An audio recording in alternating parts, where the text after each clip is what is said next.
Did you know that you are wonderfully weird? You've been created to be as unique and one of a kind as your fingerprint, fearfully and wonderfully made, created in the image of God. My name is John Waters, and over the next few minutes, Drake Hunter, senior pastor at Elevating Life Church in Fort Morgan, Colorado, and author of the book Wonderfully Weird, now available through Westbow Press, will help you learn more about your own wonderful weirdness. Now, Wonderfully Weird Living. Welcome back once again to Wonderfully Weird Living. I am John Waters, your host. The guest this morning, I don't know why I call you the guest, because actually it's your podcast, but author, speaker, pastor, all-around good guy, life coach, Drake Hunter. What other hats should we put on you today? I don't know. That's a good question. There's too many to even mention, I guess. But thank you. Actually, I don't mind being the guest, because then all I have to do is follow your lead, John, and I just shoot from the hip and let's see what happens. So are you saying you trust me? I completely trust you. In fact, I trust you so much, John, I call it careless trust. That's what I love about you and my team. We have careless trust. That means I have to care less about our trust because you got my back. I hope you hear that this morning or on this podcast, because that's what this is all about today, is about trust. Absolutely. Well, yes, trust, and there's so many questions surrounding trust. And I guess, you started the message this week at Elevating Life Church with Proverbs 3:5, which is one of my favorites anyway. Trust in the Lord with all your heart. Lean not on your own understanding, which brings up the question of, who do you trust? Yeah, that's right. Who do you trust in your life? And of course, that verse there breaks it down. First and foremost, do you trust the Lord, or do you trust in your own understanding, in the sense of your own teachings, your own relationships, and let's say your own experiences? Because we know this, when we lean into our own understanding, let's even say culturally speaking, boy, we can get ourselves in trouble, and biases form and all of that. So yes, who do you trust? Well, first and foremost, we trust in the Lord, because the Lord is who designed trust in the first place. There is a nice design that goes with trust, and if you understand that, you get to start with trust at the top of the hill rather than trying to push it up the hill like so many people do. Not everybody, so many people do. So yeah, that's why it's so important to understand, especially in the faith, but just in life overall, how important to understand trust and its design, so that you can truly be intentional with who you're going to trust and who you're not going to trust. Now that takes, of course, two words that come to mind: discernment and discretion. Because that's what's missing in many people's experience. They just don't know how to discern it properly. And why would they, unless they had the knowledge of the Lord or the knowledge of that design? And all they can is trust in their own understanding. And boy, we know that causes so much dysfunctionality in life and in relationships. So yeah, we leaned it. I stayed there. I don't know if you noticed, John. I stayed there the whole message. Mm-hmm. I never came off of that track, because it's so important to understand that in conflict, when it comes to this particular proverb, this insight, that we have to understand what is our priority, and then of course our own understanding follows, not the other way around. Does that make sense? Absolutely. Okay. One of the things you mentioned in the message that I thought was so powerful is, and I'll just read it the way you have it here: in the place you sit currently in this moment, yes, is mistrust demolishing you and your relationships, which leads me to that point which you just kind of briefly touched on, of God starts at the top when it comes to trust. That's he right. trusts us implicitly and expects us to trust each other implicitly, albeit with discretion and discernment. But so many people start with zero trust or mistrust, and then you have to earn my trust. Right. But the rules of the game keep changing. Yes. And it goes from back and forth, right? Paranoid trust first. I'll be afraid. I'll trust you, but with all of these worries and concerns because of my track record or whatever that might be, or the win-win trust. That doesn't work either. Right. And I think there's a huge misunderstanding in church, in life, because the I'll scratch your back, you scratch my back type of mentality doesn't work. Because think about it, John. What happens when I'm at my rock bottom? Because we're all going to be there. Who can I trust then? That person can't scratch my back, vice versa. Jesus put it this way: an eye for an eye, tooth for the tooth. It doesn't work in the long run. And believe it or not, you know this, John, and I'm just speaking from the heart here. Can't give you any hard facts, but the win-win situation is the number one reason for divorce. And so in Christian divorces, because it doesn't work. Because I'm going to need my partner, my wife to, there's sometimes I'm just completely emptied. I need her to be there no matter what. Right. And so, and vice versa. And that goes with the good times as well. And so, yeah, it's so important to understand the different, let's say, just kind of platforms that we see a lot of people standing on sometimes when it comes to trust. You're either a paranoid person in that trust, or a win-win, or you're where God is. You have that careless trust. And of course, being in the military, you can truly relate to this if you've been in the military, or if you can just think about the military. I'm in that foxhole. That person next to me, I have to have careless trust. I have no worries, no concerns. That person's got my back no matter what. Careless trust. And that's so important. Let's talk a little bit about the role that assumptions play in trust. And assumptions along with communication. You mentioned like a husband and wife, for example, a marriage, where maybe there isn't the communication that there should be, but yet there's a lot of assuming going on. Yes. I assume that she knows what I'm thinking. She assumes that I know what she's thinking, when in reality, because we haven't put that careless trust in place, we probably don't really know, and we're not communicating to continue to build that trust. So when I think of assumptual thinking, let's say, I think of our minds. Because we have certain ways we think, and when somebody's not thinking like Christ, that's thinking with a humble mind. That means you're listening, that careless listening that we've been talking about, that dumb listening we talked about a couple of weeks ago. But somebody who assumes is prideful. Let me share why. Because all they're doing is assuming based on what they know, based on their relationships past, or whatever fantasy that might be out in the future, or through their experiences. So you're in a closed system. And I called this the cave on Sunday. And that's nothing more than, if you know philosophy a little bit, Plato's cave, where so many people live in this very tight culture or cave or family, whatever that might be, and they're just assuming based on whatever those expectations, whatever that knowledge might be in that cave. And what happens is you start assuming based on no new knowledge. Nothing new is coming in, and you're just assuming. And boy, do we get ourselves in big trouble, because my responsibility in the sense of relationship, first and foremost, is to listen. But again, putting that, what I call that dumb listening in place. I'm dumb about what you're going to say. I'm not going to assume anything. And then I'm going to humble myself and truly listen actively. And then if there's some, let's say, some information or knowledge that are missing on the other side, and I have the opportunity to share that, hey, maybe if you just thought outside of the cave here or that box, have you thought about this? That's where objective knowledge comes in now. And you're opening up. So that's humility versus that assumptual thinking.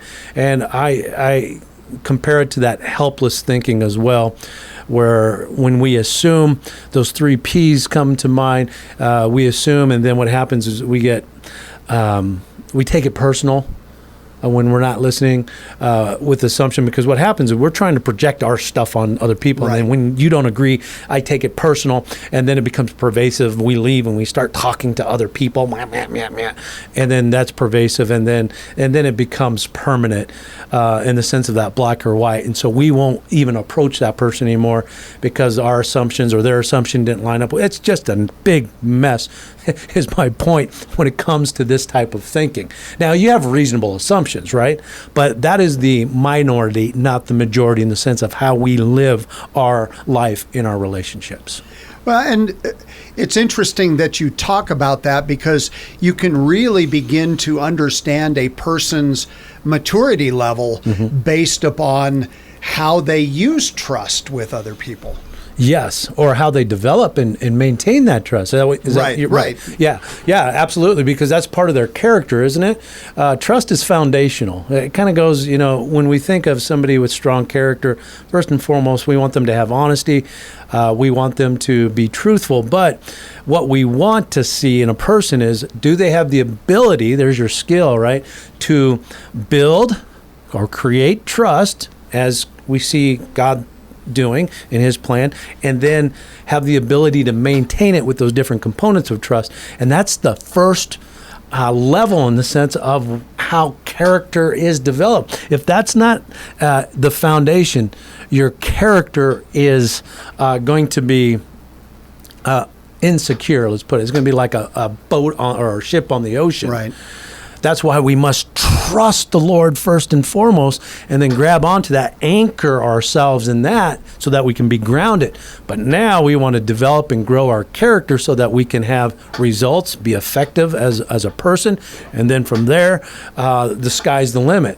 And so many Christians want to become grounded, but don't ever forget, that's just part of our trust and then our character. But don't forget, we are to be fruitful and to multiply in the sense of making life better for everyone, and through that careless trust that we talked about. But yeah, where were we going with that, John? Well, I'm on the right track still. Right, Okay. right. Well, and maturity, showing your that's right, maturity through it. Right. Right. So you get that, and then of course, then you have those different, let's say, support pillars. I'll get it together. I got a guest next to me, so I'm nervous a little bit. We have to get those, let's say, support pillars in place for our character. What do I mean by that? Well, number one is trust. I have to create and maintain trust. Number two, off the top of my head here, is I must have the ability to see and face reality. Hello, folks. How many of us have no idea of what true reality is, in the sense of good and bad and all of that, in the sense of experience and what our life is? Number three is we must work in a way that's going to be effective or bring results. Now, we can go back into Scripture and see that. This is all there. It's just a blueprint. It's a strategy plan for us. And so you must work in a way that brings results. Now, here's number four. And I want to say the most important, but also the most misunderstood. Number four, when it comes to those pillars, is you must have the ability to embrace negative reality, or those problems, or those obstacles, whatever that might be, and resolve them. Right. But this is where we've talked about in the past, this is where the PP problem comes in, because people are trying to be the best problem solvers they can be, but with one thing missing. No purpose and no vision, if you will, no purpose. And so what happens is they become the best problem solvers in the world through maybe this character trait, but they're not resolving anything except to get to their next problem. Right. Well, that's the PP problem. I need to get back to the purpose that I'm intended to live out, my calling, get back to my mission so I can fulfill the purpose that is in front of me, and I can move forward and not just be a busybody in life, but truly be impactful and be multiply and truly make a difference for all. Anybody that's connected with me or whatever that might be. And then number five is we must have the ability to increase who we are, what we do, our performance, and increase what we do and grow. Mm-hmm. And I can't grow by myself. I'm only one person.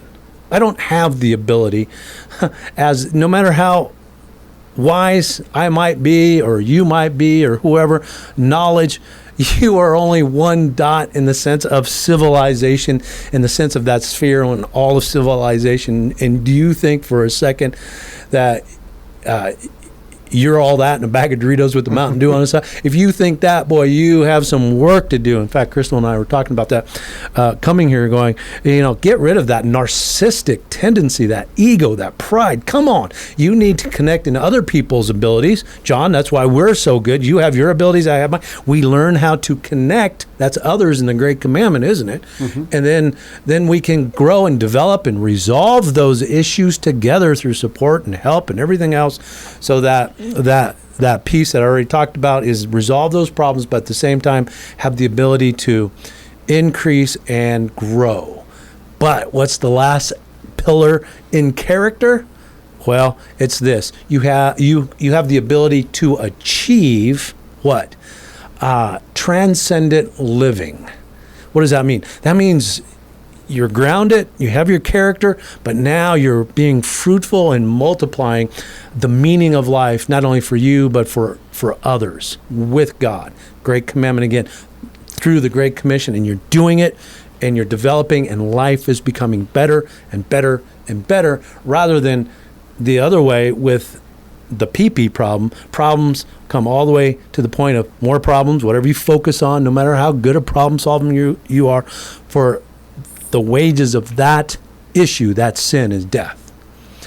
And that's what happens. And that's why we can say, you're headed down the wrong track here. But I'm a Christian, and I appreciate that. But that's just justification. You need to understand what sanctification is, so that we can get to glorification when it comes to the doctrine of salvation. And that has everything to do to get the character of Christ in you.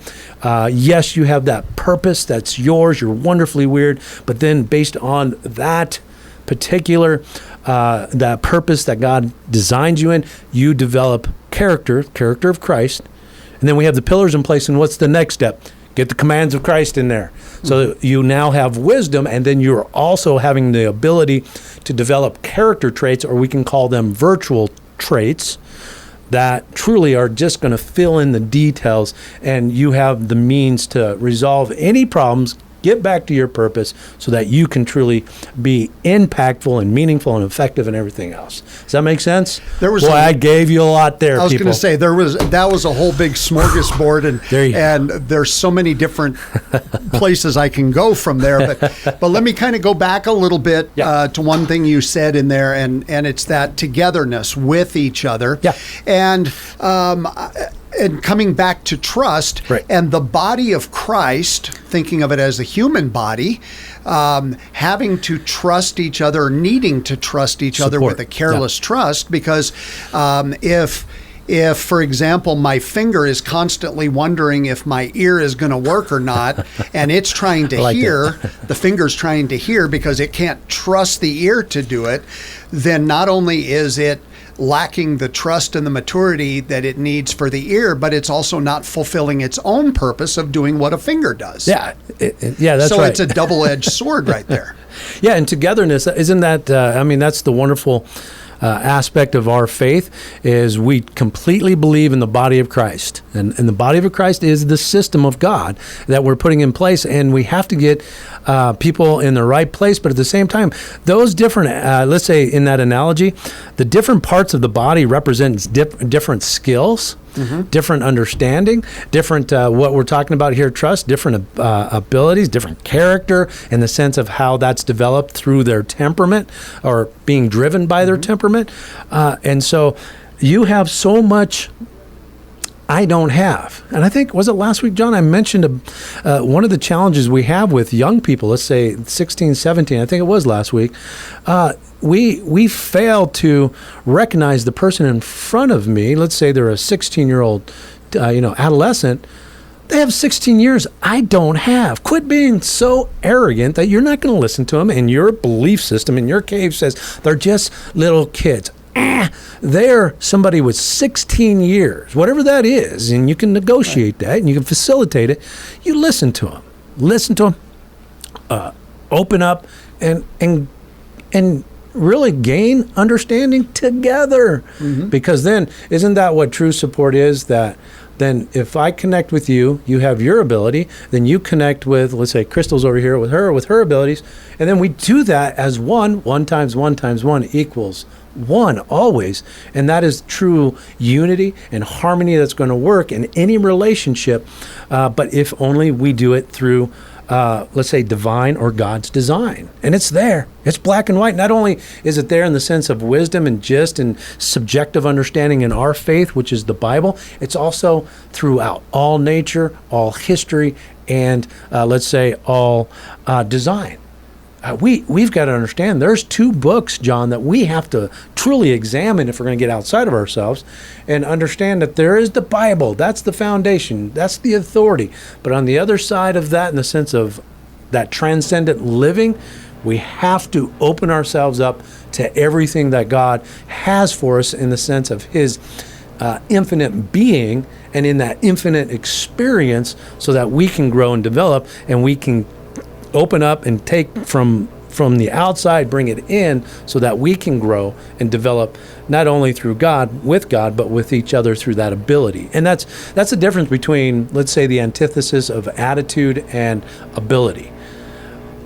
You connect to the attitude of God or the power of God, and then from there, we expand that with God. He has all of his abilities, but the way I now connect with that is I connect with others or that fellow being, my neighbor, as the Bible puts it. And then from there, when you're connected, togetherness, you become one.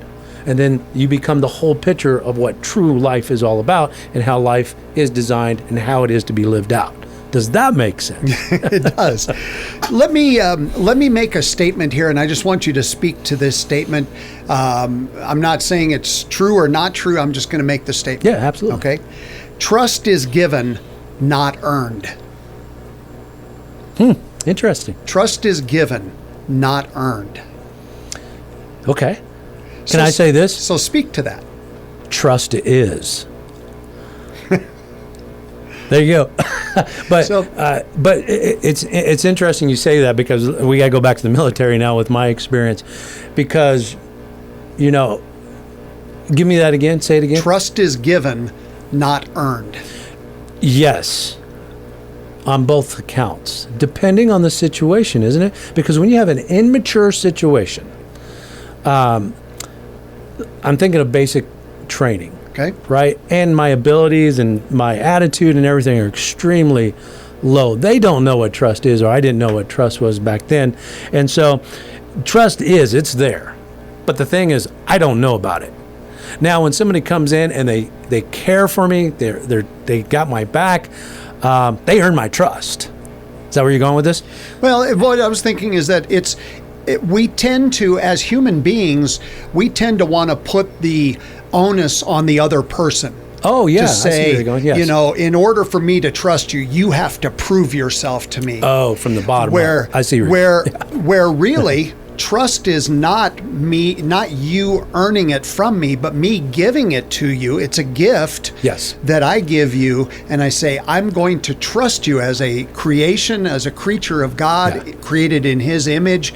And yes, we will work on issues that come up along the way. Yeah. Now, I think of let's say the 5th component I shared on Sunday, the track record. Mm-hmm. Now, the challenge is your track record. The moment that I connect with you, whoever walks through, let's say the doors of the church, your trust is at 100%. If you are new with me, it's at 100%. But then your track record quickly develops. Sure. Through language, through actions, through whatever. And you have to discern that. And you're like, there's somebody I can't trust, let's say, because of motive, or they don't have an understanding, or they refuse to lean into and have true empathy and understanding, walk in my shoes. It's one-sided, and you take all those. That track record comes quick, so you don't have to, at that point, track record, but you do have to turn it around. You got to build it back up in the sense of that relationship now, because all that is a track record is a person's experience in that relationship.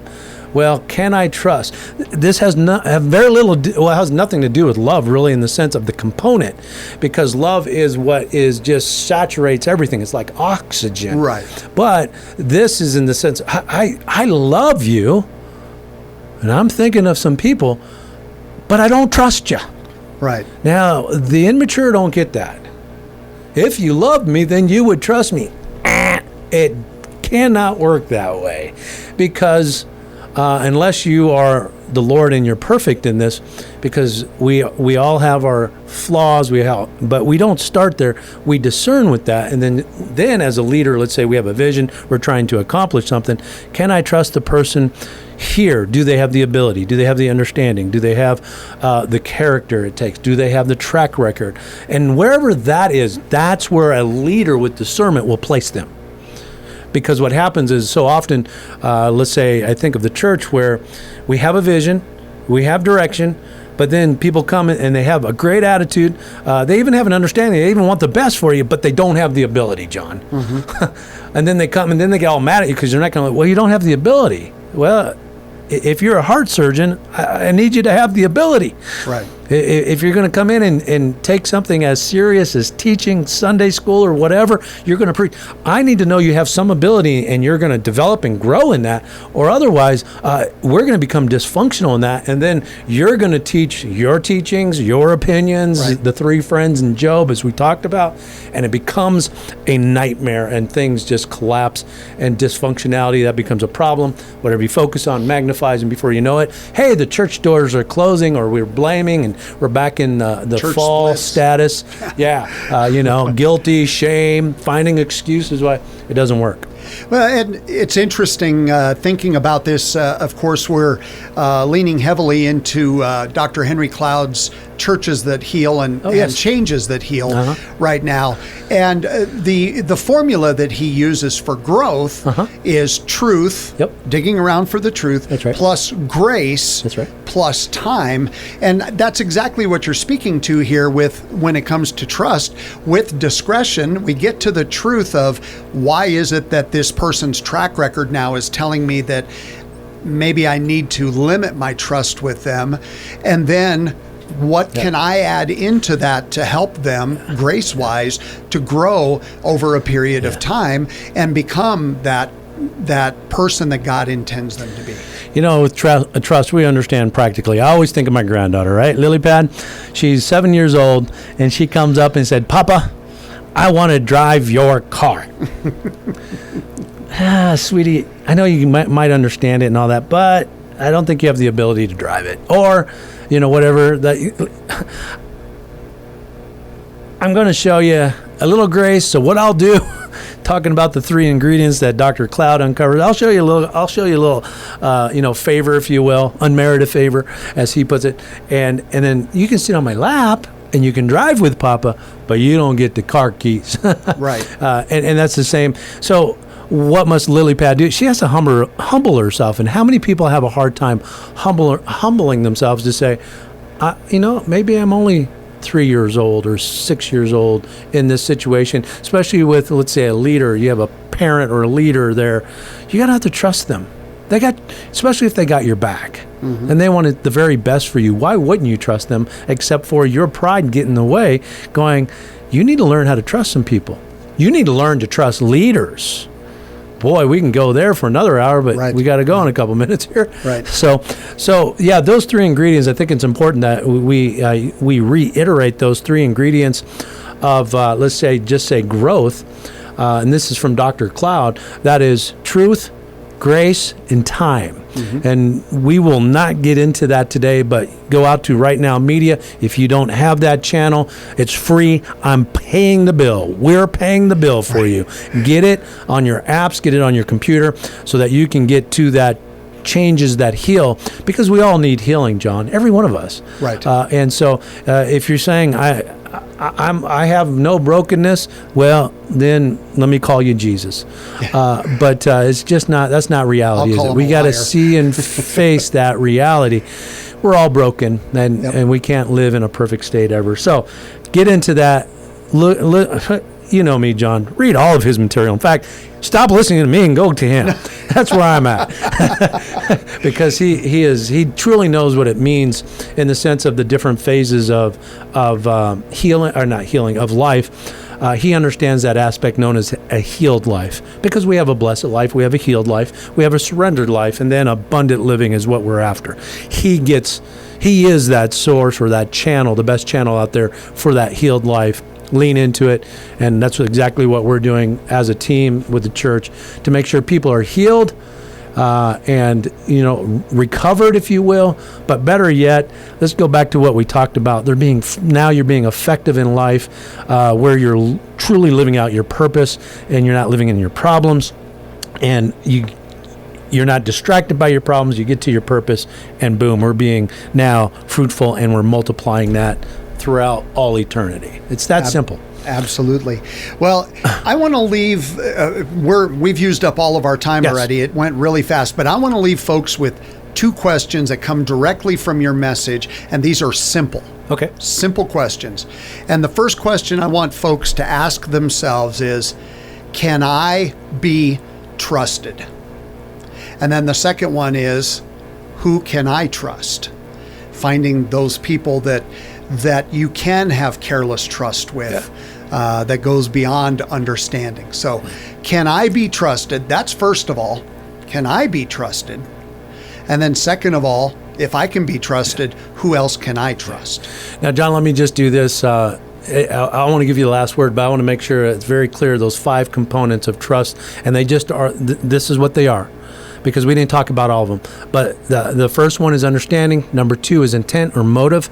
Number 3 is ability. Number 4 is character. And number 5 is track record. And if you can understand those different aspects or components of trust in a very objective sense, and then apply them to your life, and start from the top and work your way, let's say, through discernment and all that, you're going to have a whole different experience in this place we call life. I promise you. It's critical. Trust in the Lord with all of your heart.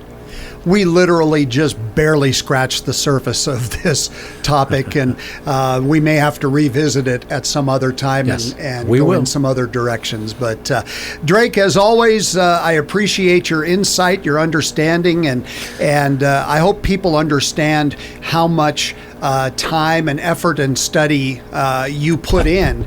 You don't just come by these things naturally. No. You put in the time and the effort to study and to learn and to grow. You're intentional about it, and hopefully that can be the vision that all of us have for our own lives, is that intentionality to grow and to become more of what God has intended us to be. Thank you. You're very kind. Appreciate that. That's going to do it for this week. We'll be back again next week on Wonderfully Weird Living. Thank you for joining us this week on Wonderfully Weird Living. Get your own copy of Drake's book, Wonderfully Weird, by logging on to www.wonderfullyweirdliving.com. Also, let us know if you have any questions or comments via our email address, wonderfullyweirdliving@gmail.com. For author and pastor Drake Hunter, I'm John Waters. We'll see you next time.